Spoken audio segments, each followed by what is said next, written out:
接下来介绍外弓切线的尺规作图有两个圆，圆 O 跟圆 P。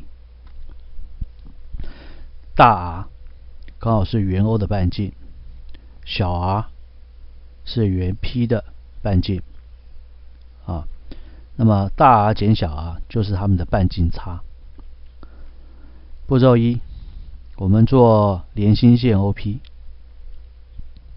步骤二，找出它的终点 M。我们以 M 为圆心 ，MP 为半径，我们可以画一个半圆出来。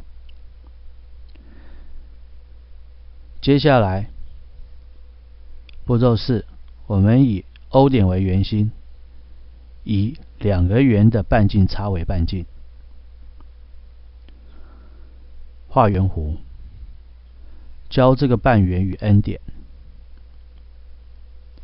步骤六，我们做 ON 射线，交圆 O 与 Q 点。接下来我们做过 Q 点的垂直线，垂直 ON 射线。那么这条垂直线呢，会跟圆 P 交于一点 T， 这个 T 刚好就是切点。